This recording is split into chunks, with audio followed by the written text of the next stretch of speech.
మరి ఈ సాయంకాల సమయంలో శిష్యత్వం యొక్క ప్రాముఖ్యతను మనం అందరము నేర్చుకుందాం. Discipleship is very, very important for every believer. ప్రతి విశ్వాసికి కూడా ఈ యొక్క మరి శిష్యత్వం అనేది ఎంతో ప్రాముఖ్యమైనది. So this evening we are going to learn about what does it mean to be a disciple of Jesus Christ. మరి ఈ యొక్క సాయంకాలమున మరి యేసుక్రీస్తు ప్రభువుకి శిష్యులుగా ఉండడం అంటే ఏంటో మనం నేర్చుకుందాం.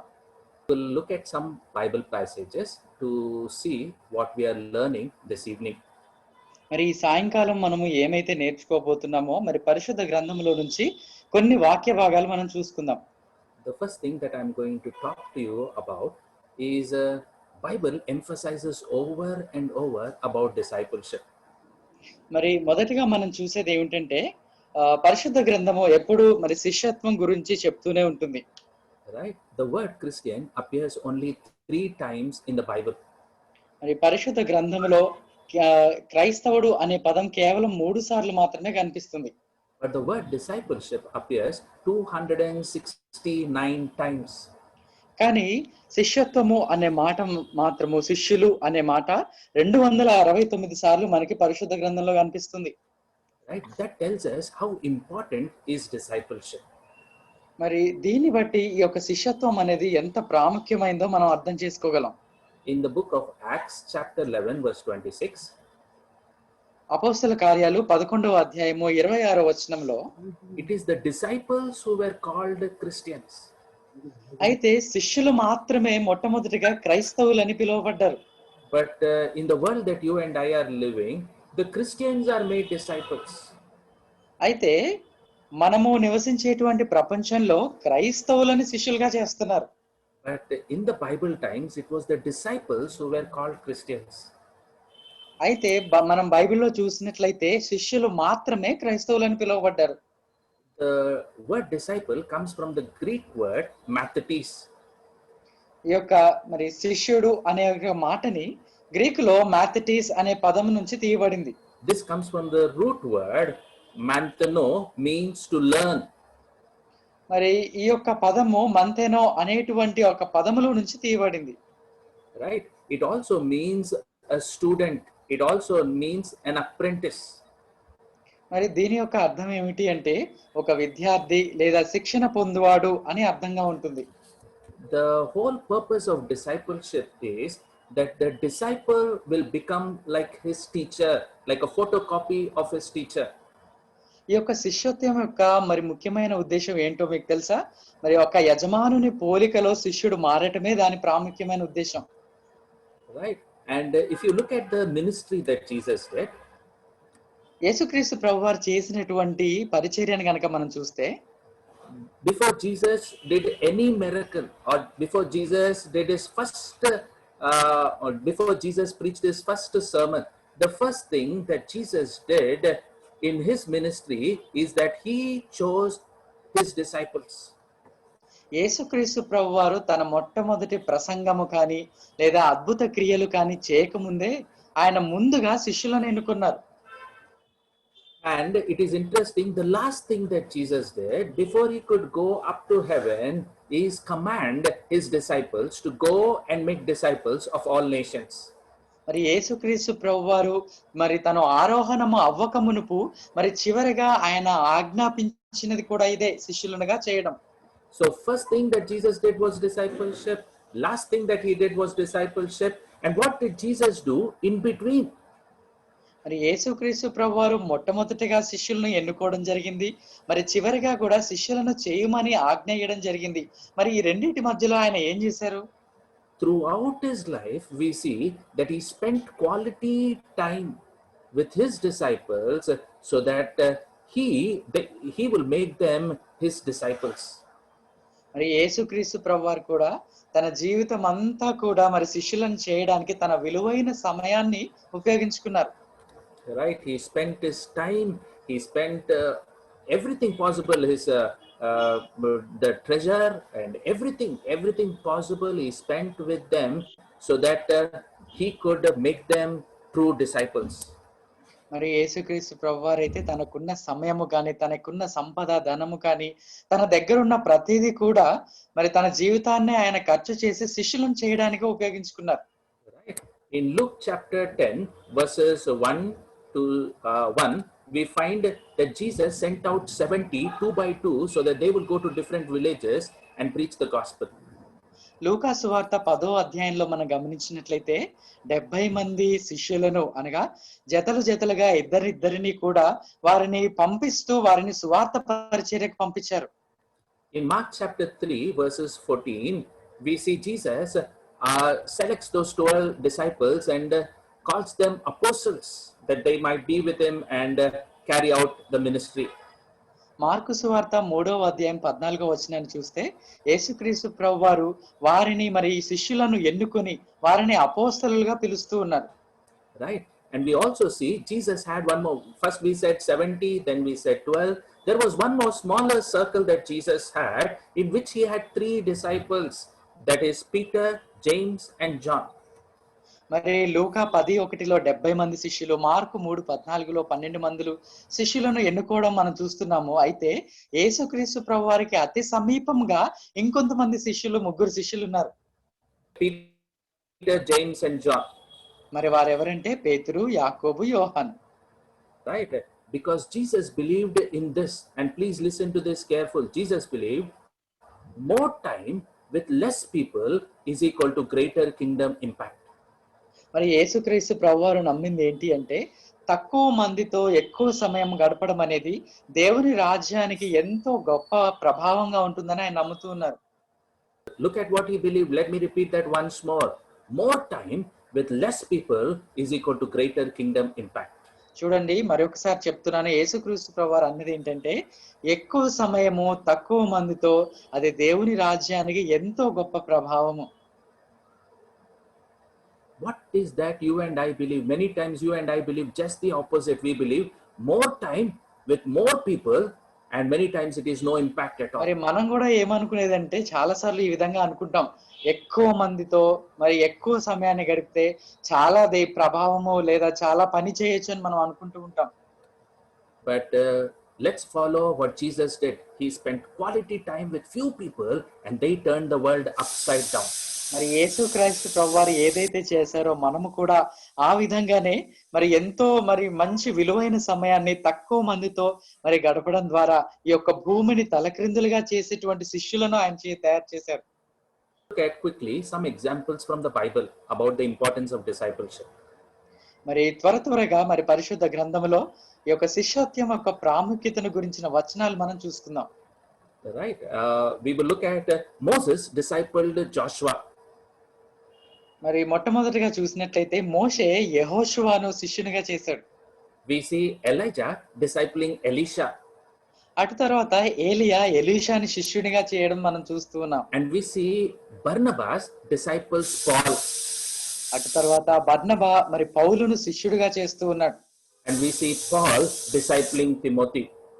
మరి అటు తర్వాత పౌలు కూడా తిమోతిని శిష్యునిగా చేస్తూ ఉన్నాడు. Because they all believed in this truth. They believed success without a successor is a failure. మరి వారందరూ నమ్మిన సూత్రం ఏంటో తెలుసా? వారసుడు లేనటువంటి విజయము అది వైఫల్యమే. Do you have a successor? Many of us are Sunday school teachers, youth leaders. Many times we do our ministry, and after we are done, the ministry stops there, and many people are doing ministry after they are gone. There is nobody to carry on. It is God's work, and we should build successors so that the ministry of God will go on. అయితే మనందరం కూడా మరి దేవుని పరిచర్యలో ఉంటూ ఉన్నాము. మీరు Sunday school teacher అయి ఉండొచ్చు, లేదా వర్షిప్ లోనో, లేకపోతే మరి దేవుని పనిలో మీరు ఉండే అవకాశం ఉంది. అయితే మీ పనిని మీరు ముగించేటువంటి సమయంలో మీ తర్వాతి తరము వారు కానీ మీ వారసులు కానీ మీ యొక్క స్థానాన్ని ఒకవేళ పూడ్చలేకపోనట్లయితే మనం చేస్తూ ఉన్న పరిచర్యను మనం వైఫల్యము వైపు తీసుకెళ్ళినట్టుగా అవుతుంది. Always remember, disciples are made and not born.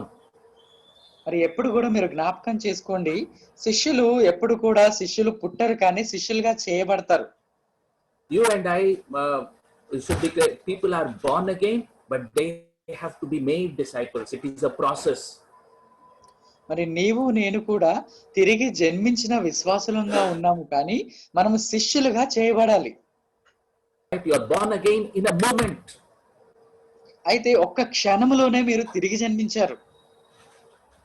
But discipleship is a lifelong process. అయితే ఈ శిష్యత్వం అనేది మరి జీవితాంతము ఆత్మీయ జీవితంలో జరిగేటువంటి ఒక ప్రక్రియగా ఉంటుంది. So that is what we are trying to do during this time, to start this process so that you and I will continue to grow as disciples all our life. మరి ఆ ప్రక్రియలో భాగంగానే మేము కూడా మరి ఈ విధంగా 4 వారు శిష్యులుగా చేయబడడానికి కావలసిన తర్ఫీదును మీకు అందిస్తూ మిమ్మల్ని ముందుకు తీసుకెళ్లాలని ఆశపడుతున్నాం. Let's look at 6 marks of a disciple this evening. మరి త్వరగా మరి శిష్యునికి ఉన్నటువంటి 6 గుర్తులు ఏంటో ఇది ఈ రోజు మనం చూస్తున్నాం. The first mark of a disciple is the disciple has a call, and that call is to be with him and know him. మరి ఒక శిష్యునికి ఉన్నటువంటి మొట్టమొదటి పిలుపు ఏమిటి అంటే ఆయనతో ఉండుటకు, ఆయన్ని ఎరగడానికి మరి శిష్యుడుకు పిలువబడ్డాడు. We should always remember the disciple has a call, and what is this call? The call is to be with him, and the call is to know God. మరి ఈ యొక్క పిలుపు విషయంలో మనం జ్ఞాపకం ఉంచుకోవాల్సింది ఏంటి అంటే మనము ప్రాముఖ్యంగా ఆ ప్రభువుతో ఉండడానికి, ఆయన్ను ఎరగడానికి పిలువబడ్డాం. Mark chapter 3 verse 14. Let us read that. Mark సువార్త 3వ అధ్యాయము 14వ వచనాన్ని మనందరం కూడా చదువుకుందాం. వారు తనతో కూడా ఉండునట్లును మరియు సువార్త ప్రకటించుటకును వారిని పంపవలెనని ఆయన 12 మందిని అపోస్తలులుగా నియమించెను. Look at the reason why Jesus chose these 12 disciples. చూడండి, ఈ యొక్క 12 మందిని అపోస్తలులను మరి పిలుచుకోవడానికి దేవునికి గల ప్రాముఖ్యమైన ఉద్దేశం ఏంటో గమనించండి. That they might be with him. మరి కారణం ఏంటంటే వారు తనతో కూడా ఉండునట్లు. That is the primary calling, that God wants you and me to be with him. మరి దేవుడు నీకు నాకు ఇచ్చేటువంటి మొట్టమొదటి లేదా ప్రాముఖ్యమైన పిలుపు ఏమిటంటే ఆయనతో మనం ఉండడానికి పిలుచుకున్నాడు. Many times you and I are busy doing many other things, but God is calling you and me to just be with him. చాలా సార్లు మనము ఆ పని చేయాలా, ఇది చేయాలా, అది చేయాలా అని ఎంతో మరి బిజీ అయిపోతూ ఉంటాం, కానీ ప్రాముఖ్యంగా ఆయనతో ఉండడానికి మనల్ని పిలుచుకున్నాడు. Never ever forget that. మరి ఎప్పుడు కూడా ఈ విషయాన్ని మీరు మర్చిపోవద్దు. Let's look at one more verse. 1 Corinthians chapter 1 verse 9. 1 Corinthians 1:9. We'll look at that verse, please. అటు తర్వాత ఇంకొక వచనం చదువుతున్నాను, దయచేసి గమనించండి. 1 కొరింథీ 1వ అధ్యాయము 9వ వచనము. మన ప్రభువైన యేసుక్రీస్తు అను తన కుమారుని సహవాసమునకు మిమ్మును పిలిచిన దేవుడు నమ్మదగినవాడు. It called us into fellowship with his son Jesus Christ. తన కుమారునితో సహవాసానికి మనల్ని దేవుడు పిలుచుకున్నాడు. Right? Remember, he has called us to be with him, to fellowship with him. చూడండి, జ్ఞాపకం ఉంచుకోండి, ఆయనతో ఉండడానికి, అదే విధంగా ఆయనతో సహవాసానికి మనల్ని పిలుచుకున్నాడు. Let's look at one more verse. Philippians chapter 3 verse 10. ఇంకొక వచనం చూడండి, ఫిలిప్పీలకు రాసిన పత్రిక 3వ అధ్యాయము 10-11 వచనాలు చదువుతున్నాను. This is what Paul says. మరి పౌలు ఈ విధంగా చెప్తూ ఉన్నాడు. ఏ విధము చేతనైనను మృతులలో నుండి నాకు పునరుత్థానము కలుగవలెనని, ఆయన మరణ విషయములో సమానానుభవము గలవాడనై, ఆయనను ఆయన పునరుత్థాన బలమును ఎరుగు నిమిత్తమును, ఆయన శ్రమలలో పాలివాడనగుట ఎట్టిదో ఎరుగు నిమిత్తమును సమస్తమును నష్టపరుచుకొని వాటిని పెంటతో సమానముగా ఎంచుకొనుచున్నాను.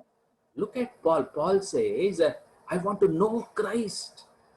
చూడండి, పౌలు అపోస్తలుడైన పౌలు ఈ వచనంలో ఏం చెప్తున్నాడో తెలుసా? ఆయనను ఎరుగు నిమిత్తమును అంటూ ఉన్నాడు.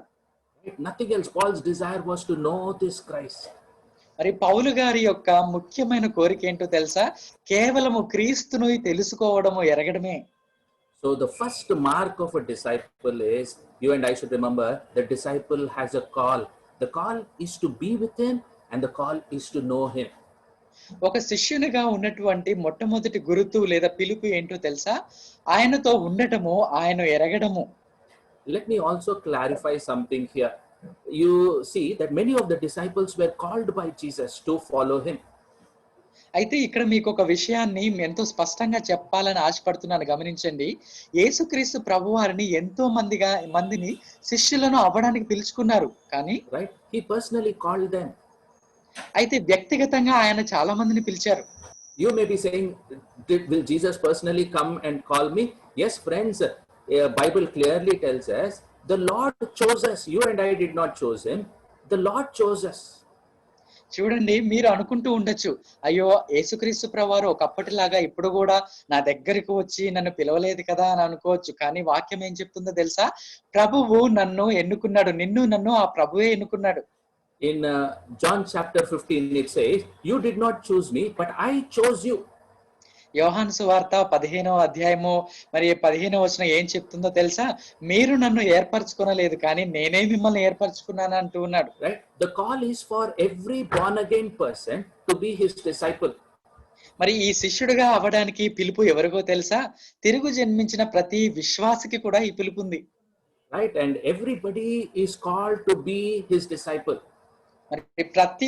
మరి ప్రతి తిరిగి జన్మించిన విశ్వాసి కూడా శిష్యుడిగా ఉండడానికి పిలువబడ్డాడు. Right? Remember, that's what Jesus told his disciples before he could be taken up. Go and make disciples of all nations. And in that command, you and I are all there. Where the disciples were asked to go and make disciples. So you and I all come into that calling to be his disciples. మరి యేసుక్రీస్తు ప్రభువారు శిలువ కార్యము తర్వాత మరి ఆయన తన శిష్యులతో మరలా ప్రత్యక్షమై ఏం చెప్పారో మీ అందరికీ గుర్తుందా? సర్వలోకానికి వెళ్ళి సర్వ సృష్టికి సమస్తమును సువార్త ప్రకటించుడి, అనగా అన్ని జాతులలో దేశములలో వారిని శిష్యులనుగా చేయుడి అని ఆయన పిలుపునిచ్చారు. And in that command is involved every one of our calling. మరి ఆ యొక్క ఆజ్ఞలోనే మన అందరి పిలుపు కూడా దాగి ఉంది. Right? So all of us who are born again are called to be his disciples. కాబట్టి తిరిగి జన్మించిన మనమందరం కూడా ఆయన శిష్యులుగా అవ్వడానికి పిలువబడ్డాం. Let's look at Matthew chapter 28 verse 18. మరి అటు తర్వాత మా మత్తయి సువార్త 28వ అధ్యాయము 18వ వచనాన్ని మనందరం చూసుకుందాం. మత్తయి సువార్త 28వ అధ్యాయము 18వ వచనం చదువుతున్నాను. అయితే యేసు వారి యొద్దకు వచ్చి, పరలోకమందును భూమి మీదను నాకు సర్వాధికారము ఇవ్వబడి ఉన్నది. Continue. కాబట్టి మీరు వెళ్ళి సమస్త జనులను శిష్యులనుగా చేయుడి, తండ్రి యొక్కయు కుమారుని యొక్కయు పరిశుద్ధాత్మ యొక్కయు నామములోనికి వారికి బాప్తిస్మం ఇచ్చుచు. Right. So here is the command: go and make disciples of all the nations, and you and I are also called to be his disciples. చూడండి, కాబట్టి మీరు వెళ్ళి సమస్త జనులను శిష్యులుగా చేయుడి అన్న ఆజ్ఞ ప్రకారమే మనందరికీ కూడా శిష్యులుగా అవ్వబడేటువంటి పిలుపు ఈ యొక్క ఆజ్ఞలో నుంచి ఇవ్వబడుతుంది. Right? So in this call is a call to be with him. In this call is a call to know him. మరి ఈ పిలుపు ఏంటో తెలుసా? ఆయనతో ఉండడము, ఆయనను ఎరగటమే. Quickly, let's move on to the second mark of a disciple.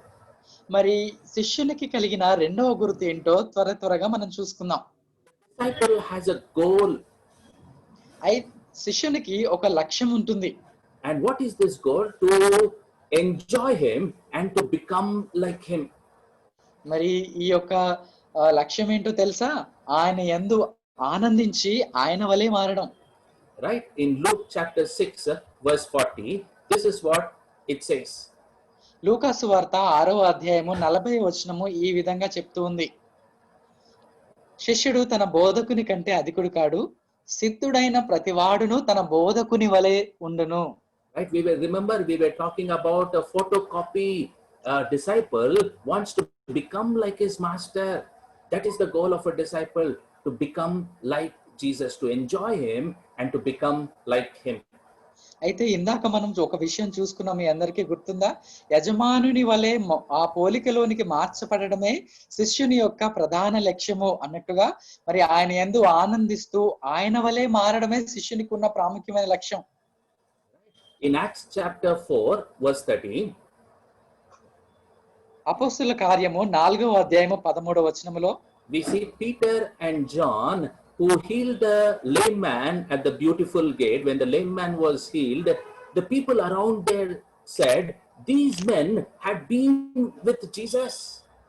మరి అపోస్తుల కార్యాలు 4వ అధ్యాయము 13వ వచనంలో మరి పేతురు యోహానులు అక్కడ మనం చూసినట్లయితే మరి వారు ఒక అద్భుతమైన కార్యము చేసిన తర్వాత మరి వారి నుంచి వారు గ్రహించింది ఏమిటంటే వీరు యేసుతో కూడా ఉండిన వారు కదా అని అందరూ గుర్తించారట. ఆ వచనం చదువుదామా శ్రవణ్? దయచేసి గమనించండి, ఇక్కడ ఉంది వచనం చదువుతున్నాను. వారు పేతురు యోహానుల ధైర్యమును చూచినప్పుడు వారు విద్య లేని పామరులని గ్రహించి ఆశ్చర్యపడి వారు యేసుతో కూడా ఉండిన వారని గుర్తెరిగిరి. వారి మాటలు క్రియలు క్రీస్తుని పోలున్నాయి. Right. Like Shravan said, their words and their works reflected the works and words of Christ. చూడండి, వారి మాటలు వారి క్రియలు కూడా యేసుక్రీస్తు ప్రభు వారి మాటలు వలె క్రియలు వలె సమాంతరంగా ఉన్నాయి. Look at 1 Corinthians chapter 11 verse 1. One more verse. ఇంకొక వచనాన్ని మనం చూద్దాము. 1 కొరింథీ 11వ అధ్యాయము 1వ వచనము. నేను క్రీస్తును పోలి నడుచుకొనుచున్న ప్రకారము మీరును నన్ను పోలి నడుచుకొనండి. Look at what Paul says. Paul says, be imitators of me, just I also am of Christ. చూడండి ఏమంటూ ఉన్నాడంటే, మరి నేను క్రీస్తుని పోలి నడుచుకొనుచున్న ప్రకారము మీరు నన్ను పోలి నడుచుకోండి అని అపోస్తులుడైన పౌలు చెప్తున్నాడు. Look at 2 Corinthians chapter 3 verse 18. 2వ కొరింథీ 3వ అధ్యాయము 18వ వచనాన్ని కూడా గమనించండి. మనమందరమును ముసుకు లేని ముఖముతో ప్రభువు యొక్క మహిమను అద్దము వలె ప్రతిఫలింపజేయచ్చు, మహిమ నుండి అధిక మహిమను పొందుచు ప్రభువగు ఆత్మ చేత ఆ పోలికగానే మార్చబడుచున్నాము. Right, we are being transformed into the likeness of Jesus Christ. మనము మరి యేసుక్రీస్తు ప్రభువు యొక్క పోలికలోనికి మార్చబడుచు ఉన్నాం. That's what God is doing in each one of us. మరి దేవుడు కూడా మనందరి జీవితాల్లో ఈ కార్యాన్ని చేస్తూ ఉన్నారు. Right, two things we looked at. First thing, there is a call for a disciple. మరి రెండు విషయాలు మనం చూసుకున్నాం. ఏంటి అంటే, ఒక శిష్యునికి ఒక పిలుపు ఉన్నది. And this call is to be with him and know him. మరి మొదటి పిలుపు ఏమిటి అంటే ఆయనతో ఉండడానికి, ఆయన్ను ఎరగడానికి. Second, we said the disciple has a goal.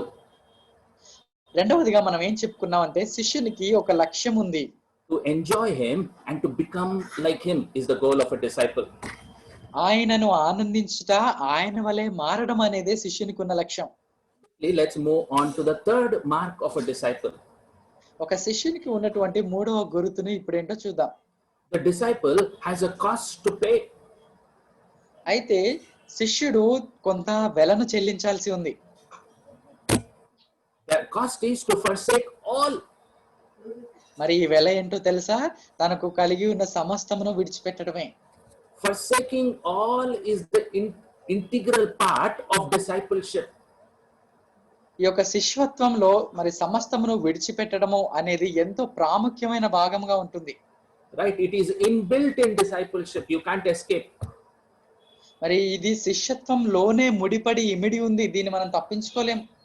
In Matthew chapter 6 verse 24, మత్తయి సువార్త 6వ అధ్యాయము 24వ వచనంలో మనం చూసినట్లయితే, this is what Jesus tells his disciples. మరి యేసుక్రీస్తు ప్రభువారు తన శిష్యులతో ఈ విధంగా చెప్తూ ఉన్నారు. అప్పుడు యేసు తన శిష్యులను చూచి, ఎవడైనను నన్ను వెంబడింపగోరిన ఎడల తన్ను తాను ఉపేక్షించుకొని తన సిలువనెత్తుకొని నన్ను వెంబడింపవలెను. Right, so whoever wants to be my disciple must deny themselves and take up their cross and follow me. మత్తయి సువార్త 16వ అధ్యాయము 24వ వచనంలో ఆయన అంటూ ఉన్నారు కదా, మరి ఎవడైనను నన్ను వెంబడింపగోరిన ఎడల తన్ను తాను ఉపేక్షించుకొని తన సిలువనెత్తుకొని నన్ను వెంబడింపవలెను. Look at Luke chapter 9 verse 23 also.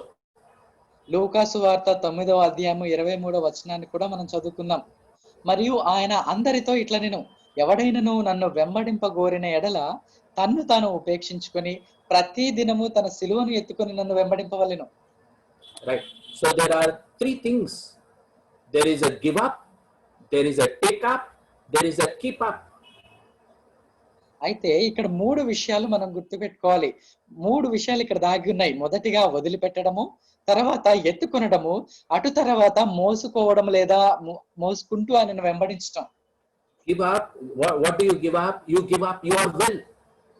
మరి వదిలిపెట్టాలి. ఏం వదిలిపెట్టాలి? నీ చిత్తాన్ని వదిలిపెట్టాలి. You take up, what do you take up? You take up his will. మరి నువ్వు ఎత్తుకోవాలి, ఏం ఎత్తుకోవాలంటే ఆయన చిత్తాన్ని ఎత్తుకోవాలి. You keep up. What do you keep up? You continue to do His will. మరి ఎప్పుడు కూడా మనం ఆ విధంగా కొనసాగడము అంటే ఆయన వెంబడిస్తూ ఆయన చిత్తానిలో మనం కొనసాగుతూ ఉండాలి. So, are you ready to give up? Are you ready to take up? Are you ready to keep up? మరి నీవు వదిలిపెట్టి ఎత్తుకొని దేవునిని వెంబడించడానికి సిద్ధంగా ఉన్నావా? Discipleship is not easy, మరి శిష్యత్వం అనేది ఎంతో మరి సులువైనది కాదండి. right? It calls for a cost to be paid. Are you willing to pay the cost? అయితే ఈ యొక్క శిష్యత్వానికి నీవు కొంత వెల చెల్లించాలి అన్న పిలుపు నీకు వస్తూ ఉంది. మరి నీ యొక్క వెల చెల్లించడానికి నువ్వు సిద్ధంగా ఉన్నావా? Mark chapter 1 verses 16 to 20 tells about Jesus calling his first disciples. Mark సువార్త మొదటి అధ్యాయము 16 నుంచి 20 వచనాలు మనం చూస్తున్నట్లయితే యేసుక్రీస్తు ప్రభువారు మొట్టమొదటిగా తన శిష్యులను పిలవడం అక్కడ మనం చూస్తాం. Right? Jesus calling Peter, James, John and Andrew. These people Jesus is calling them. మరి యేసుక్రీస్తు ప్రభువారు అయితే అక్కడ మనం చూసినట్టు మరి పేతురు, యాకోబు, యోహాను, అంద్రయ తదితర మరి శిష్యులను పిలుస్తూ ఉన్నారు. They were fishing. వారు చేపలు పడుతూ ఉన్నారు ఆ సమయంలో. Right? It is an interesting passage. Because of time I'm not reading, but I would encourage you to please read that passage. మరి సమయం లేని కారణాన మరి యొక్క లేఖన భాగాన్ని నేను చదవట్లేదు, కానీ మీ అందరినీ ప్రోత్సాహపరిచే విషయము మార్కు 1:16 నుంచి 20 వరకు మీరు మరి వ్యక్తిగతంగా చదువుకోండి. Right? Look at them when God called them. Let's go there because we will miss out the important. Mark chapter 1. Mark chapter 1. మరి Verses, మరి ఇక్కడ ఒక మంచి విషయం దాగుంది కాబట్టి దాన్ని మనం విడిచిపెట్టకుండా మరి వెంటనే ఆ యొక్క లేఖన భాగం వద్దకు వెళ్దాం. మార్కు సువార్త మొదటి అధ్యాయము and verses from 17 and 18. Can you read, please? మరి 17-18 వచనాలు చదువుతున్నాను, దయచేసి గమనించండి. యేసు, నా వెంబడి రండి, నేను మిమ్మును మనుషులను పట్టు జాలరులనుగా చేసిదనని వారితో చెప్పెను. వెంటనే వారు తమ వలలు విడిచి ఆయనను వెంబడించిరి. Look at that. When Jesus told them, "Come follow me," it says at once they left their nets and followed him. చూడండి, యేసుక్రీస్తు ప్రభువారు నా వెంబడి రండి అని చెప్పగానే వెంటనే వారు తమ వలలను విడిచి ఆయన వెంబడించారు. That's where their livelihood, they left them and they followed Jesus. మరి వారి జీవితంలో మరి ప్రతిదినము కావాల్సిన మరి వాటన్నిటిని కూడా విడిచిపెట్టారు. Right? Look at what happens to the next group of people. Read from verse 19, please. మరి ఇంకొక గుంపు కూడా 19వ వచనంలో ఉంది, అందరూ చూడండి. ఆయన ఇంకా కొంత దూరము వెళ్లి జెబెదయి కుమారుడగు యాకోబును అతని సహోదరుడగు యోహానును చూచెను. వారు దోణిలో ఉండి తమ వలలు బాగు చేసుకొనిచుండిరి. 20వ వచనము, వెంటనే ఆయన వారిని పిలువగా వారు తమ తండ్రి అయిన జెబెదయిని దోణిలో జీతగాండ్ర యొద్ద విడిచిపెట్టి ఆయనను వెంబడించిరి. Look at this. The second group of people, when Jesus called them, left broke their relation. In other words, they left their father Zebedee and they hired men and they followed him. మరి ఇంకొక గుంపులో ఉన్నటువంటి శిష్యులను పిలవగానే వారు కూడా ఏం చేశారంటే మరి తమ తండ్రి అయిన జెబెదయిని దోణిలో అక్కడ జీతగాండ్ర యొక్క దగ్గర విడిచిపెట్టి మరి యేసు ప్రభువుని వెంబడించారు. Look at them. They left their possession, nets, they left. చూడండి, వారికి కలిగిన వాటిని అనగా వలలను విడిచిపెట్టారు. They left their personals, that is their relationships, their father they left and they followed him. మరి వ్యక్తిగతంగా వారికి ఉన్నటువంటి బంధుత్వాన్ని అనగా వారి తండ్రి అయిన జెబెదయిని విడిచిపెట్టారు. They left their positions. They were people who had hired men under them. They were not ordinary fishermen. They were wealthy fishermen. They left those positions and they followed him. మరి వీరు జాలరులే కానీ వారు ఉన్నత స్థాయిలో ఉన్నటువంటి వృత్తి కలిగిన వారు. వారి కింద ఎంతో మంది పనివారు ఉన్నారు. అయినప్పటికీ కూడా వారి యొక్క స్థానాన్ని విడిచిపెట్టి కూడా యేసుక్రీస్తు ప్రభువుని వెంబడించారు. What is that which is holding you back this evening from following Christ? అయితే ఈ సాయంకాల సమయంలో యేసుక్రీస్తు ప్రభువుని వెంబడించకుండా నిన్ను ఆపేది ఏంటి? Are there nets that you want to hold on to? ఇంకా నీ జీవితంలో కొన్ని వలలను పట్టుకుని నీవు అందులోనే ఉన్నావా? Are there some people who are a stumbling block for you from following Christ? యేసుక్రీస్తుని వెంబడించకుండా మరి కొంతమంది వ్యక్తులు నీకు అడ్డుగా ఉన్నారా? Are there positions that you are holding on to that you don't want to follow Christ? అరే నేను ఈ స్థానంలో ఉన్నాను, నేను ప్రభువుని వెంబడించడం ఏంటి అన్నటువంటి స్థాయిపరమైన అడ్డంకులున్నాయా? Friends, if there are anything that are stopping you from following Christ this evening, will you just hand over them to Christ and say, God, I want to follow you fully. I don't want anything to stop me, God. I want to follow you. కాబట్టి ప్రియ స్నేహితులారా, ఈ సాయంకాల సమయంలో దేవుని వద్దకు రాకుండా శిష్యునిగా అవ్వడానికి మరి ఏమైనా మీకు అడ్డంకులుగా ఏమైనా ఉన్నట్లయితే మీరు దేవుని దగ్గరికి వచ్చి, దేవా ప్రభువా నేను అన్నిటిని విడిచిపెట్టడానికి ఇష్టపడుతున్నాను అని ఆయన దగ్గరకు వచ్చి చెప్తావా? Right. That is what God expects you to do this evening. ఈ సాయంకాల సమయంలో దేవుడు ఆ ఆ విధంగానే మరి చేయాలని దేవుడు ఆశపడుతున్నాడు నీ నుంచి. Right. And you will never regret for leaving those things and following Christ. మరి వీటిని విడిచిపెట్టి దేవుణ్ణి వెంబడించడం ద్వారా నీవు ఎప్పుడు కూడా సిగ్గునందవు. Right. Let's quickly move on to the fourth mark of a disciple. శిష్యునికి కలిగినటువంటి 4వ గుర్తుని మనం త్వరగా చూసుకుందాం. The fourth mark of a disciple is the disciple is obedient to the word of God. మరి 4వ విషయం ఏంటో చూడండి, శిష్యుడు వాక్యమునకు విధేయత చూపిస్తాడు. Right. Eugene Peterson defined discipleship as this: a long obedience in the same direction. మరి యూజీన్ పీటర్సన్ అనే వ్యక్తి ఈ యొక్క శిష్యత్వానికి ఒక నిర్వచనం ఇచ్చాడు. ఏంటో తెలుసా? ఒకే దిశలో సుదీర్ఘమైన విధేయత చూపించటము. It is a lifelong obedience, not a one-day obedience, 1 month obedience, 1 year obedience, but it is a lifelong obedience in the same direction.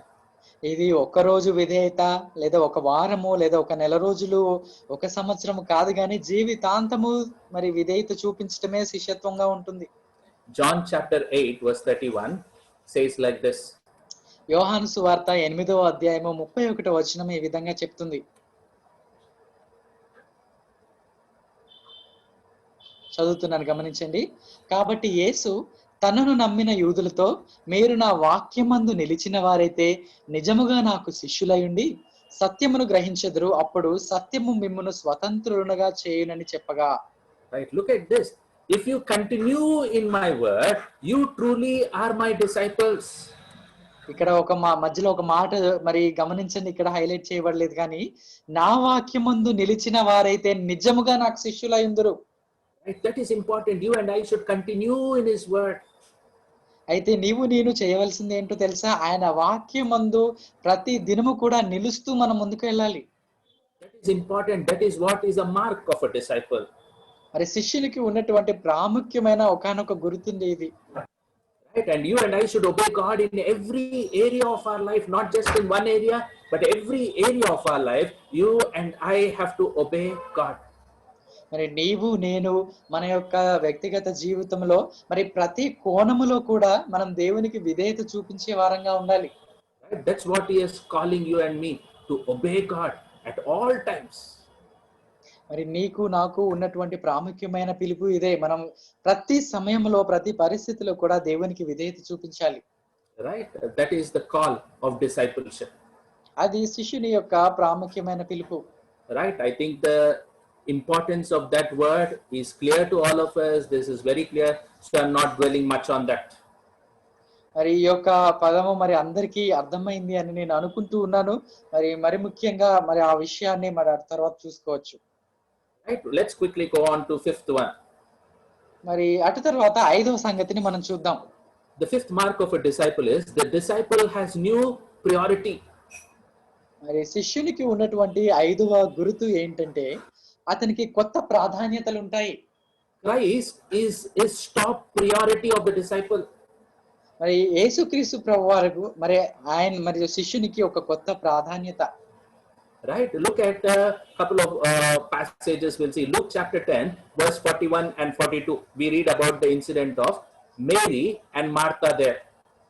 మరి లూకా సువార్త 10వ అధ్యాయము 41, 42 వచనాలు మనం చూస్తున్నాము. అక్కడ మరియా మార్తలు అనేటువంటి ఇద్దరు వ్యక్తులు ఉంటూ ఉన్నారు.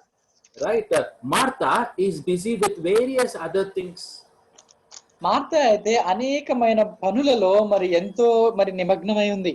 But Mary is sitting at the feet of Jesus and listening to what Jesus had to say. మరి కానీ మరియ అయితే ఏం చేస్తుందో తెలుసా?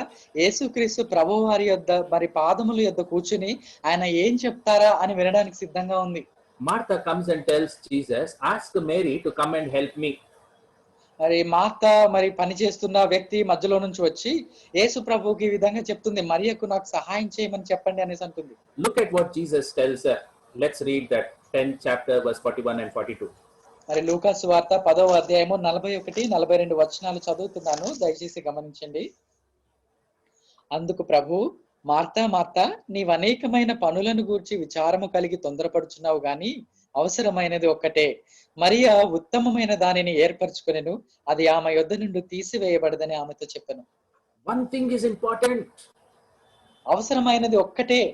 You are concerned about many things, నీవు అనేకమైన విషయాల గురించి తొందరపడుతున్నావు గాని but one thing is important, and Mary has chosen that, and it will be not taken away from her. అవసరమైనది ఒక్కటే. ఆ ఒక్కటి మరియా ఎంచుకున్నది కాబట్టి తన దగ్గర నుంచి అది తీసివేయబడదని ప్రభువారు అంటున్నారు. Let's look at one more passage in Mark chapter 10, verse 21. Mark సువార్త 10వ అధ్యాయము 21వ వచనం నుంచి మరి యొక్క లేఖన భాగాన్ని మనం చూద్దాం. Here we read about the rich young ruler. ఇక్కడ మరి యవ్వనుడైన ధనవంతుడైన అధికారిని ఇక్కడ మనం చూస్తున్నాం. He comes to Jesus and asks Jesus, what must I do to inherit eternal life? మరి నిత్య జీవానికి నేను వారసునిగా అవ్వాలంటే నేనేం చేయాలని వచ్చి యేసుక్రీస్తు ప్రభువుని అడుగుతున్నాడు. And Jesus tells him, obey these commandments. మరి యేసుక్రీస్తు ప్రభువు చెప్పేది ఏమిటి అంటే, నీవు ఈ ఆజ్ఞలను అన్నిటిని కూడా పాటించమని చెప్తున్నాడు, విధేయత చూపించమంటున్నాడు. He tells, I've been doing this from my childhood. అయితే నేను నా చిన్ననాటి నుంచి ఇవన్నీ చేస్తున్నానని ఆ వ్యక్తి చెప్తున్నాడు. And look at what Jesus tells him in Mark chapter 10, verse 21. Mark సువార్త 10వ అధ్యాయము 21వ వచనంలో ప్రభువారు ఏం చెప్తున్నారో ఇక్కడ చూద్దాము. యేసు అతన్ని చూచి అతన్ని ప్రేమించి, నీకు ఒకటి కొదువుగానున్నది, నీవు వెళ్ళి నీకు కలిగినవన్నీ అమ్మి బీదలకుము, పరలోకమందు నీకు ధనము కలుగును, నీవు వచ్చి నన్ను వెంబడించమని చెప్పాను. Look at this. He said, one thing you lack, go sell what you have, come follow me. చూడండి, ఒక విషయం ప్రభువారు చెప్పేది ఏంటో తెలుసా? నీవు వెళ్ళి నీకు కలిగినవన్నీ అమ్మి వచ్చి నన్ను వెంబడించమని చెప్తున్నారు. For him, his top priority was his position, was the things that he possessed, they were important, and so he was not willing to follow Jesus. మరి ఆ ధనవంతుడైన యవ్వన అధికారికి తన జీవితంలో ప్రాముఖ్యమైనది ఏంటో తెలుసా? అతనికి కలిగి ఉన్నవన్నీ ఆస్తి పాస్తులు గాని అవే అతనికి ప్రాముఖ్యమై ఉన్నాయి, వాటి చేత అతడు నింపబడి ఉన్నాడు. So his top priority was not God, his possessions, things that he possessed, and his position. అతడి ప్రాముఖ్యమైన ప్రాధాన్యత ఏమిటి అంటే, తనకు కలిగి ఉన్న వాటిని మరి సమకూర్చుకోవడం, వాటిని అనుభవించడం అనేది తనకు ప్రాధాన్యతగా ఉంది. What is that which is stopping you from following Christ this evening? అయితే ఈ సాయంకాలమున మరి ఇదే ప్రశ్న మనకి కూడా, మరి యేసుక్రీస్తు ప్రభువుని వెంబడించకుండా నిన్ను నన్ను ఆపేదేంటి? Is Jesus your top priority, or do you have something else as top priority? యేసుక్రీస్తు ప్రభువారు నీకు మరి మొట్టమొదటి ప్రాముఖ్యముగా ఆయన ఉన్నారా, లేదా ఇంకేదైనా ఆయన స్థానంలో ఉన్నదా? Very important. Let me take you into a small passage to see this more clearly. Let's turn to Luke chapter 9, verse 57 to 62, and we will see here different kinds of people wanting to follow Christ, and we will see what Jesus told them. Luke chapter 9, verses 57 to 62. లూకా సువార్త 9వ అధ్యాయము 57 నుంచి 62 వచనాల్లో యేసుక్రీస్తు ప్రభువారు తనను వెంబడించమని చెప్పినప్పుడు మరి ఇక్కడ రకరకాల వ్యక్తులు రకరకాల సమాధానాలు ఇస్తూ ఉంటారు. అవేంటో ఇప్పుడు చూద్దాం. లూకా సువార్త 9వ అధ్యాయము 57 నుంచి 62. వారు మార్గమున వెలుచుండగా ఒకడు, నీవెక్కడికి వెళ్ళినను నీ వెంట వచ్చేదనని ఆయనతో చెప్పెను. అందుకు యేసు, నక్కలకు బొరియలను ఆకాశ పక్షులకు నివాసములు కలవు గాని మనుష్య కుమారునికి తలవాల్చుకొనుటకైనను స్థలము లేదని అతనితో చెప్పెను. ఆయన let's just stop a minute there. Here a man wanted to follow Christ. Jesus told them very straightly. See, he told them this man came to follow Christ, and Jesus very clearly told him, the foxes have holes, but the Son of Man does not have a place to lay down his head. ఇక్కడ ఆగి ఈ 2 వచనాల్లో ఉన్న విషయాన్ని మనం చూద్దాము. ఇక్కడ ఒక వ్యక్తి యేసుక్రీస్తు ప్రభువుని వెంబడిస్తానని నీవెక్కడికెళ్ళినా గూడా నేనొస్తానని చెప్పినప్పుడు ప్రభువారు ఈ విధంగా సమాధానం ఇచ్చారు. మరి నక్కలకు బొరియలును, ఆకాశ పక్షులకు నివాసం ఉంది గాని మనుష్య కుమారునికి తలవాల్చుకోవడానికి కూడా స్థలం లేదని ప్రభువు చెప్తున్నారు. Right? Jesus made it very, very clear to him. In other words, he did not count the cost to follow Christ. He just wanted to go with Christ without counting the cost. Jesus was telling him, it is not easy to follow me. మరి యేసుక్రీస్తు ప్రభువారు ఈ మాట ద్వారా చెప్పేది ఏమిటంటే, వెంబడించాలి అనుకునే వ్యక్తి మరి ప్రభువును వెంబడించాలంటే ఎంత వెల చెల్లించాలో ఆయనకి తెలియదు కాబట్టి ప్రభువారు మరి నన్ను వెంబడించాలంటే నువ్వు వెల చెల్లించాలి అన్నట్టుగా ఈ మాటలు చెప్తున్నారు. Right. Let's continue reading the passage.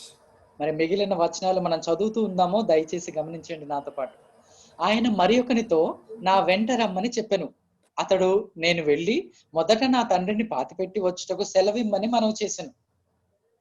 60th verse also. అందుకైన మృతులు తమ మృతులను పాతిపెట్టుకొననిమ్ము, నీవు వెళ్ళి దేవుని రాజ్యమును ప్రకటించుమని వానితో చెప్పెను. Right, let's stop there. See, the second man, Jesus tells him to follow him, but he says, Lord, let me first go and bury the dead and come and follow you. ఇక్కడ రెండో వ్యక్తిని చూస్తూ ఉన్నాము. యేసుక్రీస్తు ప్రభువారు ఆ వ్యక్తిని పిలిచినప్పుడు ఏమంటున్నాడో తెలుసా? మృతులను మరి నేను వెళ్ళి మరి మొదటిగా వెళ్ళి నా తండ్రిని పాతిపెట్టుకొని వస్తాను, సెలవిమ్ము అని అడుగుతున్నాడు. See, what does it mean when he said, let me first go and bury my father? మరి నేను మొదటిగా వెళ్ళి నా తండ్రిని పాతిపెట్టుకోవాలి అన్న మాటలో దాగి ఉన్న అర్థం ఏంటో మీకు తెలుసా? This was a common phrase, I believe, that was used, which meant, first let me go and settle all things, let me receive my share of property, then I will come and follow you. మరి అప్పుడున్నటువంటి సంస్కృతిలో భాగంగా ఈ మాటను మరి ఒక సామెతగా ఏ విధంగా వాడతారంటే, నేను ముందుగా నా తండ్రి వద్దకు వెళ్ళి నాకు ఆస్తిలో రావలసిన భాగాన్ని నేను తీసుకున్న తర్వాత అన్ని సంప్రదింపులు చేసిన తర్వాత నీ దగ్గరకు వస్తాను అనే విషయము ఈ మాటలో దాగింది. My father dies, I will receive my share and then I will follow you. ఒకవేళ నా తండ్రి మరి కాలం చేసిన తర్వాత, మరణించిన తర్వాత, నాకు రావాల్సినది తీసుకున్న తర్వాత అప్పుడు వచ్చి నిన్ను వెంబడిస్తాను అని చెప్తున్నాడు. Jesus told them, let the dead bury the dead. He was saying, let the worldly people take care of those mundane or regular matters. You come and follow me. He was telling the urgency to follow him. మరి యేసుక్రీస్తు ప్రభువారు మరి ఎంతో సూటిగా స్పష్టంగా చెప్పేది ఏంటో తెలుసా? మృతులను పాతిపెట్టుకుంటారు. మరి నీవు నీ యొక్క దినదిన కార్యాలు తర్వాత సంగతులు తర్వాత చూసుకోవచ్చు కానీ నీవు వెళ్ళి దేవుని రాజ్యాన్ని ప్రకటించమని చెప్తున్నారు. He was telling him, let the spiritually dead people take care of those mundane things, those ordinary things. They will take care. You come and follow me. మరి ఆత్మీయంగా చనిపోయిన వారు మాత్రమే ఈ లోకానుసారమైన విషయాలను గురించి విచారణ పడదు, కానీ నీవు అయితే వచ్చి మరి ఈ విధంగా చేయమని ప్రభువారు చెప్తున్నారు. Let's read verse 61 onwards. మరి 61 నుంచి మనం మరి ఒకసారి చూసుకుందాము, దయచేసి గమనించండి. మరి ఒకడు, ప్రభువా నీ వెంట వచ్చేదను గాని నా ఇంటనున్న వారి యొద్ద సెలవు తీసుకుని వచ్చుటకు మొదట నాకు సెలవు ఇమ్మని అడగగా, యేసు నాగటి మీద చెయ్యి పెట్టి వెనుక తట్టు చూచి వాడెవడును దేవుని రాజ్యమునకు పాత్రుడు కాడని వానితో చెప్పెను. There is no turning back in following Christ. చూడండి, చాలా జాగ్రత్తగా గమనించండి. యేసుక్రీస్తు ప్రభువును వెంబడించడంలో వెనుక తిరిగి చూడడం అనేదే లేదు. His work needs immediate action and attention. And are you ready for that? దేవుని యొక్క మాటలు ఎప్పుడైతే మన యొద్దకు వస్తాయో వాటికి వెంటనే దానికి తగిన విధేయతను, క్రియను ఆయన ఆశపడుతున్నాడు. దానికి నీవు సిద్ధమేనా? Right? People used in their sentence. మరి ఈ యొక్క ప్రజలందరూ వాడినటువంటి మరి ప్రతి ఒక్కరు వాడిన మాట ఏంటో ఇక్కడ మనం చూద్దాము. Right? They said, Lord, first let me go and do this.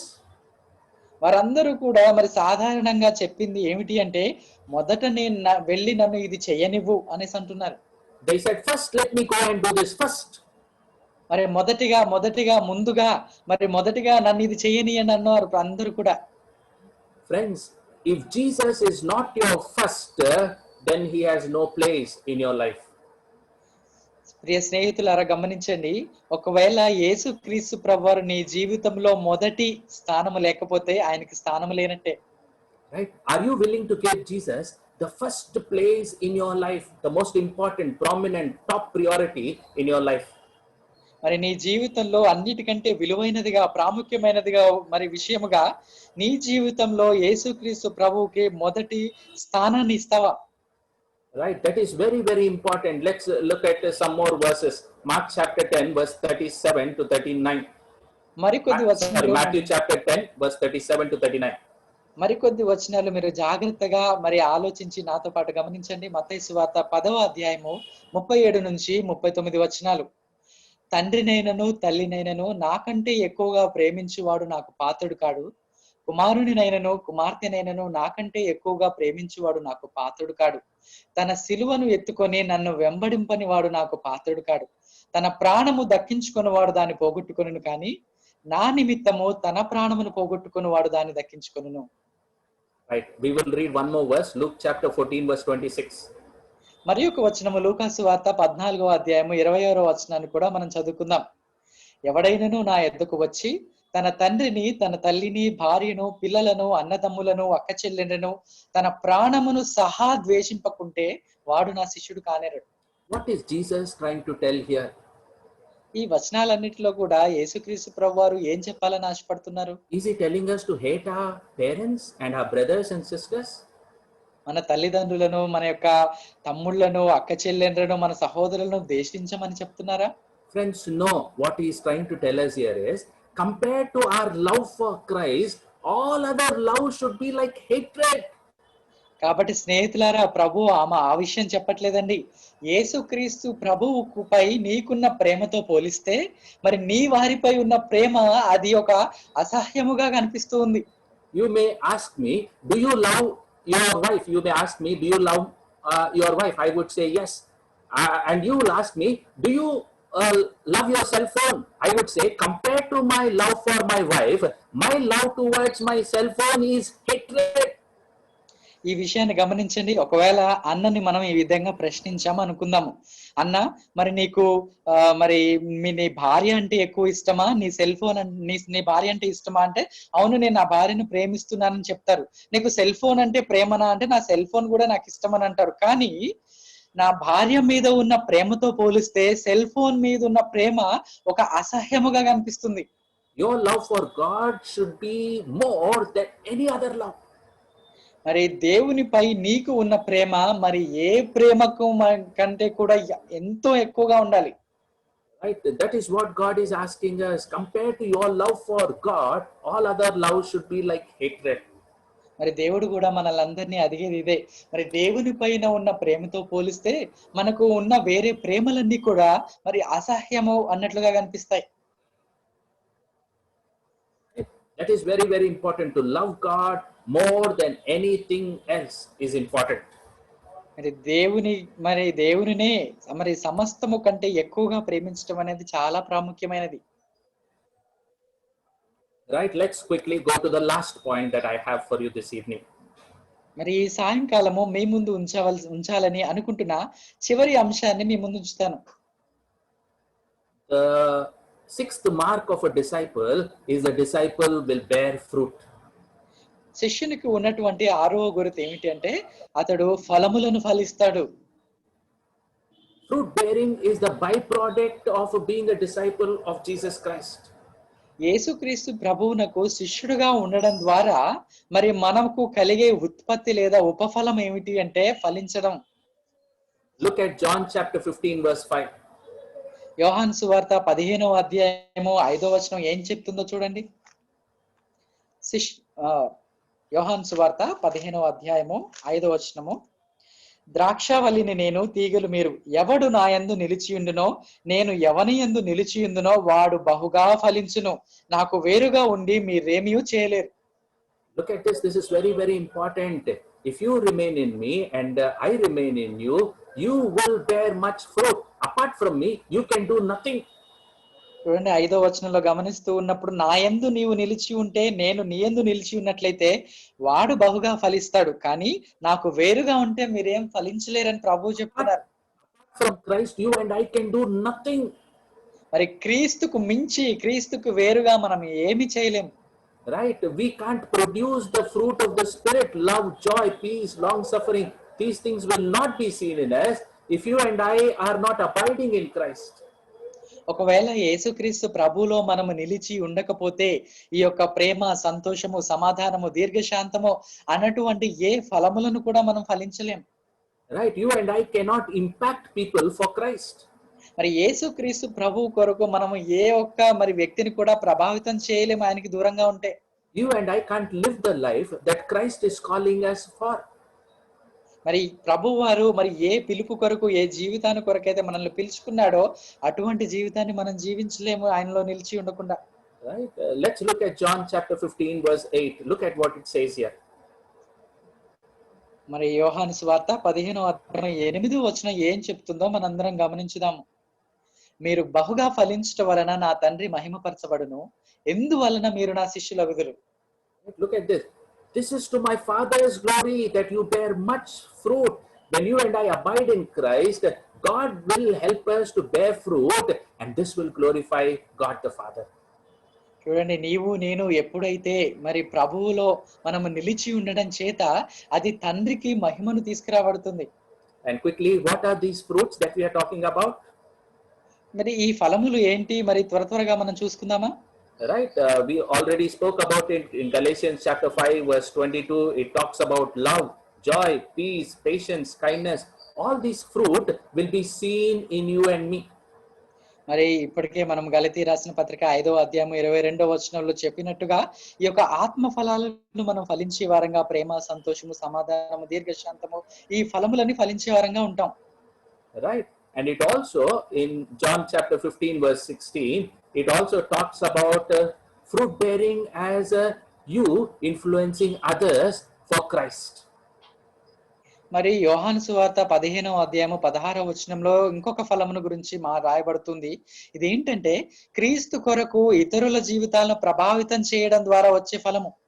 Right, so that you and I will go and bear fruit, win others for Christ. మరి నీవు నేను వెళ్ళి మనం ఫలములు ఫలించే వారంగా ఉన్నప్పుడు మాత్రమే ఇతరులను దేవుని యొద్దకు తీసుకొచ్చేటువంటి ఫలాన్ని కూడా ఫలిస్తాం. So there are three kinds of fruits basically. One is God changing us and bringing in us the fruit of the Spirit, that is love, joy, peace, all these things. మరి ఇక్కడ 3 రకాల ఫలాలను మనం గమనించగలం. ఏంటి అంటే మొట్టమొదటిగా మరి దేవుడు మన జీవితంలో పని చేయటం ద్వారా మన జీవితంలో వ్యక్తిగతంగా తీసుకొచ్చేటువంటి ఫలం. Changing our character to be more like Him. మరి మన స్వభావాన్ని మార్చి ఆయన పోలికలో మార్చేటువంటి ఫలము. Fruit also means the good works that you and I do as a result of Christ's work in us. మరి మనం రక్షింపబడిన తర్వాత మనం చేసేటువంటి మరి దేవుని క్రియలు, మరి రక్షింపబడిన తర్వాత పిలువబడిన క్రియలు చేయడం ద్వారా ఆయన ఈ ఫలములు మనలో తీసుకొని వస్తాడు. The third thing is a fruit as if we are bringing others into the Lord. మరి రెండవది సత్క్రియలకు మరి సంబంధించిన ఫలమైతే, మరి మూడవది ఇతరులను క్రీస్తుని యొద్దకు తీసుకొచ్చేటువంటి ఫలము. So you and I are called to bear fruit. By this, all people will know that we are His disciples. మరి ఈ విధంగా మనం ఫలించడం ద్వారా మరి దేవునికి మనము ఇందువలన మీరు నా శిష్యులు అగుదురు అని చెప్తూ ఉన్నారు. Right? So we looked at the 6 marks of the disciple. Let's quickly revise them. మరి ఇక్కడ మరి శిష్యునికి కలిగినటువంటి 6 గుర్తులను మనం చూసుకుందాం. మరి ఒకసారి వాటిని పునశ్చరణ చేసుకుందాం. First we said the disciple has a call. మరి మొట్టమొదటిగా మనం చూసింది ఏంటంటే శిష్యునికి ఒక పిలుపు ఉంది. The call is to be with Him and to know Him. మరి ఈ పిలుపు ఏంటంటే ఆయనతో ఉండి ఆయనను ఎరుగుట. The second we said the disciple has a goal. మరి రెండవ విషయం ఏంటంటే శిష్యునికి ఒక లక్ష్యం ఉంది. To enjoy Him and to become like Him. ఆయన యందు ఆనందించుట, ఆయన రూపంలోనికి మారుట. Thing we said the disciple has a cost to pay. మూడో విషయాన్ని మనం చెప్పుకుంది ఏంటంటే శిష్యుడు ఒక వెలను చెల్లించాలి. That is to forsake all to follow Christ. మరి సమస్తమును విడిచిపెట్టి ఆయనను వెంబడించుట. Fourth thing we said, the disciple is obedient to the word of God. నాలుగో గుర్తును మనం చూసుకుంది ఏంటంటే శిష్యుడు వాక్యానికి విధేయత చూపిస్తాడు. It is a long obedience in the same direction. మరి ఒకే దిశలో సుదీర్ఘమైన ప్రయాణము చేయడం అనేటువంటి విధేయత. Thing we said, the disciple has a new priority and Christ is his top priority. మరి ఐదో విషయాన్ని మనం చూసుకుంది ఏంటంటే శిష్యునికి ఒక కొత్త ప్రాధాన్యత తన జీవితంలో ఉంటుంది. ఏంటంటే క్రీస్తే అతనికి ప్రథముడుగా మరి ప్రాముఖ్యమైన వాడుగా ఉంటాడు అన్నిటికంటే. Right? And the last thing we said, the disciple bears fruit. మరి ఆరో విషయాన్ని చివరిగా మనం చూసుకుంది ఏంటంటే శిష్యుడు ఫలములను ఫలిస్తాడు. As a result of abiding in Christ, he will bear fruit and be a blessing to others. అయితే కేవలము క్రీస్తులో నిలిచి ఉండడం ద్వారానే ఫలమును ఫలించి అనేక మందిని క్రీస్తు యొద్దకు తీసుకొని వస్తాడు. Do you have these marks in your life? మరి నీ జీవితంలో ఎటువంటి గురుతులు కనిపిస్తున్నాయా? And friends, if not, will you and I come to Jesus and tell him, God, please let these marks be seen in my life. Make me a disciple who will follow you so that you will bring about fruitfulness in my life.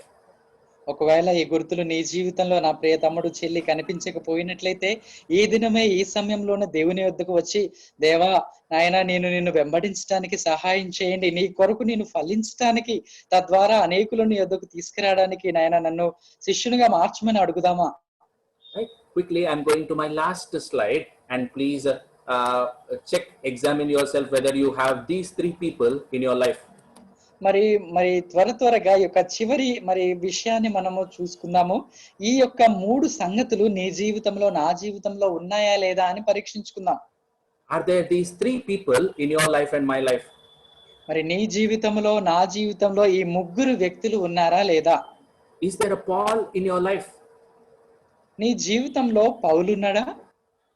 An older and wiser believer from whom you can learn because he has gone through life and he knows the word of God and he has helped you to grow as a disciple.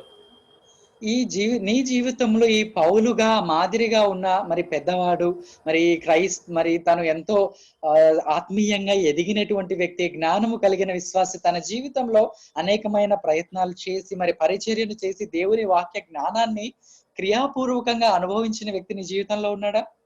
It is very important, and friends, if you don't know one, it is important that you find one who will disciple you. అయితే ఒకవేళ ఎటువంటి వ్యక్తి నీ జీవితంలో గనక లేకపోయినట్లయితే ప్రియ స్నేహితుడా, ఈ వ్యక్తిని నువ్వు కనుగొని మరి ఆ వ్యక్తి ద్వారా నీవు శిష్యుడుగా చేయబడేటువంటి ప్రక్రియలో పాల్గొనాలి. The reason why we put you in the small group after this main session is to see if you can find one person. Maybe it may be Vizaglo, it can be Tapananna and Jayashree Akka, it can be in Guntur, it can be either Kishoranna and Munnaka, or in Hyderabad, it can be Satish Anna, Tulsi Akka, or any one of us. Do you have somebody to pour into your life? అయితే మనము ఈ యొక్క వాక్య పరిచర్య తర్వాత కొద్ది సమయాన్ని మనం గ్రూపులుగా సమయాన్ని గడిపోతున్నాం. దాంట్లో ఉన్నటువంటి ప్రాముఖ్యమైన ఉద్దేశం ఏంటి అంటే, ఇటువంటి పౌలు వారు వంటి మరి శిష్యత్వము చేసేటువంటి వారు, ఇలాంటి వ్యక్తులు ఒకవేళ ఆ గ్రూప్ లో ఉన్నటువంటి వ్యక్తి, ఒకవేళ మనం వైజాగ్ లో చూస్తే తపనన్న గాని, జయశ్రీ అక్క గాని, గుంటూరులో కిషోర్ అన్న గాని, మున్నా అక్క గాని, మరి హైదరాబాద్ లో తులసి అక్క, సతీష్ అన్న, ఇటువంటి వారు పౌలు వంటి మాదిరి కలిగినటువంటి వ్యక్తులను మీరు కనుగొంటారని మా ఆశ. And there are other group leaders also that we have put who have gone through life, who know the Lord, who love the Lord, and who will help you to grow as disciples. వీరు మాత్రమే కాక ఇంకా మిగిలిన group leaders కూడా ఉన్నారు. వీరు కూడా వారు వ్యక్తిగతంగా ఎంతో ఆత్మీయ జీవితాన్ని దేవుని మీద ఆధారపడి నడిపించుకుంటూ వారు నడిపించేటువంటి మరి స్థానంలో ఉండగలిగిన వారు. Right? They are wonderful people who love you and who want to help you to grow as disciples. మీరు శిష్యులుగా ఎదగడానికి అద్భుతమైన మరి గ్రూప్ లీడర్స్ మీతో ఉండి మరి మీతో మాట్లాడి సమయాన్ని మరి స్పెండ్ చేయడానికి వారందరూ ఇష్టపడుతున్నారు. Right? They have taken their time. They have busy people who are busy with various other things. Because they love you, they have taken time to be with you, to help you this evening. మరి వారైతే అనేకమైన పనులలో నిమగ్నమై ఉన్నారు. కానీ అయినప్పటికీ కూడా దేవుని కృప చేత వారందరూ మిమ్మల్ని ప్రేమించి మీతో సమయాన్ని గడపడానికి ఇష్టపడుతున్నారు. There are some people even from other countries who are joined this group to just basically to help you to grow as a disciple. ఒక శిష్యునిగా మీరు ఎదగడానికి, సహాయం చేయడానికి వేరే దేశంలో నుంచి కూడా మరి ఈ రోజు ఆన్‌లైన్‌లో మనతో పాల్గొంటున్న వారున్నారు. Right? To just help you to grow as a disciple. ఒక శిష్యునిగా మరి మీకు ఎదుగుటలో సహాయం చేయడానికి వారున్నారు. Right? That is, do you have a Paul in your life? Second, quickly, do you have a Barnabas in your life? మరి రెండవ ప్రశ్న ఏంటంటే, నీ జీవితంలో బర్నబా ఉన్నాడా? Barnabas is a person, a friend who encourages and holds you accountable in your walk with the Lord. బర్నబాను చూస్తే అతడు ఎలా ఉన్నాడంటే ఒక ప్రోత్సాహపరిచే స్నేహితుడిగా, మరి తన యొక్క స్నేహితుడిని లెక్క అడిగేవాడుగా ఉన్నాడు. He will ask you, you said you will have your quiet time regularly. Did you have your quiet time? You said you will cut down on your screen time. How much time are you spending on WhatsApp, Facebook, and other things? మరి ఈ బర్నబాను పోలిన వ్యక్తి ఏం చేస్తాడో తెలుసా? మరి ఈ దినాన నువ్వు వాక్యం చదువుకున్నావా? దేవునితో వ్యక్తిగతంగా సమయాన్ని గడిపావా? మరి నువ్వు డిజిటల్ గ్యాడ్జెట్స్ లో స్క్రీన్ టైం నువ్వు ఎంత టైం స్పెండ్ చేస్తున్నావు? దాన్ని కట్ చేసుకున్నావా? అని నిన్ను ప్రశ్నలేస్తాడు ఇట్లాంటి వ్యక్తి. It is important that you have somebody who will ask you these things. మరి ఇటువంటి ప్రశ్నలు అడిగేటువంటి వ్యక్తి నీ జీవితంలో నీవు కలిగి ఉండడం ఎంతో ప్రాముఖ్యము. Quickly, the third person, do you have a Timothy in your life? మరి త్వరగా మూడవ ప్రశ్నను అడుగుతున్నాను, ఆలోచన చేయండి. నీ జీవితంలో తిమోతి ఉన్నాడా? A young believer whom you are investing your time, talent, and treasure to help him to grow as a disciple of Jesus Christ. నీ జీవితంలో మరి ఒక యవ్వన విశ్వాసి, ఒకవేళ నీవే నీ జీవితం ద్వారా అతని జీవితంలో మరి పెట్టుబడి పెట్టి అతని జీవితం కొరకు నువ్వు సమయాన్ని వెచ్చించి శిష్యునిగా నువ్వు మార్చగలిగే వ్యక్తి నీ జీవితంలో ఉన్నాడా? It can be your youth members, it can be your Sunday school students, it can be your brother, it can be your little sister, whoever. Are you investing in them to help them to know Jesus and grow as his disciple? మరి ఈ Timothy అనే వ్యక్తి ఎక్కడ ఉంటాడా అంటే, ఒకవేళ మరి నీ యొక్క మరి యవన కూడికల్లో ఒక యవనస్తుడై ఉండొచ్చు, సండే స్కూల్ టీచర్ అయి ఉండొచ్చు, లేదా సండే స్కూల్ పిల్లవాడై ఉండొచ్చు, లేదా మరి నీ యొక్క తమ్ముడు, నీ చెల్లి, నీ అక్క, నీ చుట్టుపక్కన ఉన్న వాళ్ళు ఎవరైనా గానీ నువ్వు వారి జీవితంలో మరి నువ్వు సమయాన్ని వ్యయము చేసి వారిని శిష్యునిగా మార్చే అవకాశం ఉంది. So these three people will help us to grow as disciples as well as help us to make others as disciples. మరి ఇటువంటి ముగ్గురు వ్యక్తులు నీ జీవితంలో ఉండటం ద్వారా మరి నీవు శిష్యునిగా చేయబడతావు, ఎదుగుతావు, అటు తర్వాత నీవు కూడా మరొకరిని శిష్యులుగా చేయడానికి అవకాశం ఉంటుంది. Right? May God help us to find these three people who will help us to grow as disciples. మరి దేవుడు మన అందరికీ కూడా శిష్యులుగా ఎదగడానికి ఈ మూడు రకాలైన వ్యక్తులు మన అందరికీ పరిచయం చేసి నడిపించునుగాక. I believe God has spoken to us this evening. సాయంకాల సమయమున దేవుడు మీ అందరితో మాట్లాడాడని నేను నమ్ముతూ ఉన్నాను. And every time God speaks to us, he asks for a response. దేవుడు మనతో మాట్లాడుతున్న ప్రతి ఒక్కసారి కూడా ఆయన మనసు నుంచి ప్రతిస్పందనను ఎక్స్పెక్ట్ చేస్తూ ఉన్నాడు. Are you willing to respond whatever God has spoken to you this evening? దేవుడు ఏదైతే నీతో మాట్లాడాడో ఈ సాయంకాల సమయంలో తిరిగి ఆయనతో మాట్లాడడానికి నువ్వు సిద్ధంగా ఉన్నావా? Shall we pray and commit ourselves, whatever God has spoken, shall we commit ourselves asking God, please help me. Maybe some of us are saying, God, I'm not obedient disciple, God. Maybe some of us are saying, I don't have you as a top priority. Some of us are saying, Lord, I'm not willing to pay the cost. I'm not willing to leave and follow you. Whatever that may be, shall we surrender that area to God? అయితే మరి మీ సమయంలో మరి కొద్దిమంది ఈ విధంగా అనుకుంటూ ఉన్నారేమో, దేవా నేను నీకు విధేయత చూపించలేకపోతున్నాను, దేవా నా జీవితంలో ప్రథమ స్థానాన్ని నీకు ఇవ్వలేకపోతూ ఉన్నాను, దేవా నేను నీ కోసము ఫలములు ఫలించలేకపోతూ ఉన్నాను, ఆ విధంగా నన్ను చేయవా అని మీరు నోరు తెరవండి ప్రార్థన చేయడానికి. Right, Shravan Anna will lead us in prayer and commit us into God's hands. Shravan Anna will lead us and commit us into God's hands. మరి మనందరం కూడా మరి మౌనంగా ఉండకుండా దేవునికి ప్రతిస్పందించటానికి ఎంతో శ్రేష్టమైన మాటలు ఆయన మనకు వినిపించాడు కాబట్టి నేను ప్రార్థిస్తూ ఉండగా నాతో కూడా ఏకీభవించండి. ప్రార్థన ఆలకించువాడా అని మన దేవునికి గొప్ప నామం ఉంది కాబట్టి మనం ప్రార్థన చేస్తూ ఉండగా ఆయన వింటూ ఉన్నాడు. దయచేసి ఎవ్వరు కూడా మౌనంగా ఉండకుండా మీ హృదయాలలో నుంచి మీరు మాట్లాడుతూ ఉన్నట్లయితే ఆయన మన మాటలు వింటూ ఉన్నాడు. ప్రార్థన చేసుకుందాం. పరిశుద్ధుడా, ప్రియ పరలోకపు తండ్రి, మీ గొప్ప నామానికి వందనాలు చెల్లిస్తున్నాము ఈ సాయంకాల సమయంలో. తండ్రి నాయనా, నేను కూడా ప్రభువా తండ్రి ఒకానొక నాయన సమయంలో నామకార్థ క్రైస్తవ జీవితంలో జీవించాను.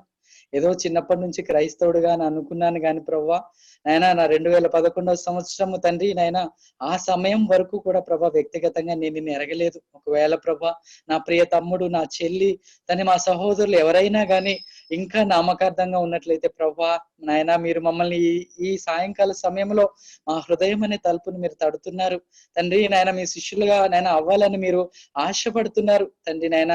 ఆ యొక్క నాయన ఎంతో మంచి నాయన 6 గుర్తులు మేము చూసుకున్నాము. ఇవన్నీ నాయన మేము క్రాస్ చెక్ చేసుకుంటే నాయన మా జీవితంలో కొన్ని లేవని మాకు క్లియర్ గా అర్థమవుతుంది. దేవా, మమ్మలను సరిచేయండి, మమ్మల్ని బాగు చేయండి తండ్రి నాయన. ముఖ్యంగా మా జీవితంలో మీకు మొట్టమొదటి స్థానాన్ని ఇవ్వాలని ఆశపడుతున్నాను దేవా. ఆ విధంగా నాయన సహాయం చేయండి తండ్రి నాయన. నాయన ఫలములు ఫలించాలనే ఆశ మాలో ఉన్నది నాయన, మా ప్రియ బిడ్డల్లో ఉన్నది దేవా. వారందరినీ నాయన ఫలించేవారుగా మీరు చేయండి తండ్రి. నూతనమైన ఆత్మను, నూతనమైన మనస్సును, మారు మనస్సును తండ్రి నాయన మా బిడ్డలందరికీ, మా యవనస్తులందరికీ నాయన మీరు దయచేయండి తండ్రి నాయన. వారు ఇక్కడ నుంచి నాయన మీ యొక్క సమాధానము, మీ యొక్క నాయన పురికొల్పు, మీ యొక్క నడిపింపు లేకుండా నాయన వెళ్ళడం మాకు ఇష్టం లేదు ప్రభా. వారు నాయన ఈ సమయంలో నిర్ణయం చేసుకుంటూ ఉండగా ప్రభా మా ప్రార్థనను ఆలకించండి దేవా. మా యవనస్తులందరూ మేమందరం ప్రభా నాయన మేము శిష్యులమయ్యి నాయన ఒక క్రైస్తవుడు అని నాయన మేము అనిపించుకోవడానికి మాకు సహాయం చేసి మా జీవితంలో తండ్రి నాయన పౌలును, బర్నబాను, తిమోతిని కలిగి ఉండడానికి కావలసిన ప్రతి నాయన మాకు రిసోర్స్ ను కూడా దయచేయమని వేడుకుంటూ తండ్రి, మేము ఎంతో బలహీనమైన వారము కానీ క్రీస్తులో మేము ఎంతో బలవంతులమని మీ సన్నిధిలో ఒప్పుకుంటూ మరొకసారి నాయన మా అందరినీ మీ యొక్క సన్నిధిలో అప్పగిస్తూ మా ప్రియుడు, రక్షకుడు, ప్రార్థన ఆలకించు వాడైన మా యేసుక్రీస్తు వారి నామంలో మీకే ఈ ప్రార్థన సమర్పిస్తున్నాం పరమ తండ్రి. ఆమేన్. ఆమేన్.